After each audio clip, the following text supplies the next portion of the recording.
Hello বন্ধুরা, সবাই কেমন আছো? চলে এলাম ট্যাংরা মাছের তেল ঝালের রেসিপি নিয়ে। ফার্স্টেই ট্যাংরা মাছটাকে ভালো করে ধুয়ে নুন, হলুদ আর কিছুটা সর্ষের তেল মাখিয়ে কিছুক্ষণ রেখে দিলাম। কড়াইতে সর্ষের তেল গরম করে মাছগুলোকে একে একে লাল লাল করে ভেজে তুলে নিলাম।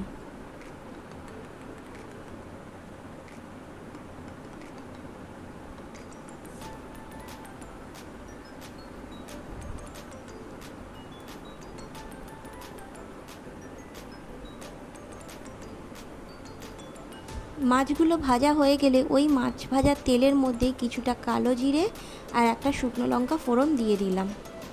আর একটা বাটির মধ্যে 1 চামচ আদা বাটা, অল্প করে জিরে গুঁড়ো, ধনে গুঁড়ো, কিছুটা কাশ্মীরি লঙ্কা গুঁড়ো, কিছুটা হলুদ গুঁড়ো আর নুন দিয়ে জল দিয়ে একটা মিশ্রণ বানিয়ে নিলাম।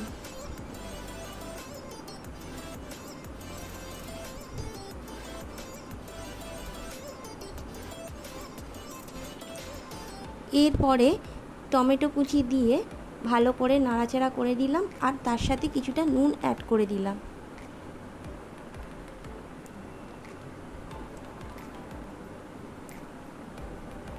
টমেটোটা ভালো করে ভাজা ভাজা হয়ে গেলে এরপর মিশ্রণটা অ্যাড করে দিয়ে দেবো, দিয়ে ভালো করে মশলাটাকে কষিয়ে নেব। মশলাটা কষিয়ে নেওয়া হয়ে গেলে কিছুটা কাঁচা লঙ্কা কুচি আর মাছ ভাজাগুলো দিয়ে ভালো করে নাড়াচাড়া করে নেব।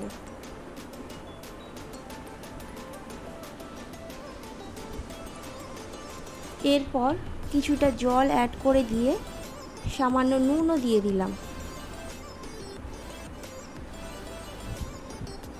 1-2 মিনিট ফুটে উঠলেই গ্যাসটাকে অফ করে দেবো আর একটু সর্ষের তেল দিয়ে তারপরে নামিয়ে নেব। ব্যাস রেডি। রেসিপিটা ভালো লাগলে চ্যানেলটাকে সাবস্ক্রাইব করে দিও, ভিডিওটাকে লাইক করে শেয়ার করে দিও। Thank you.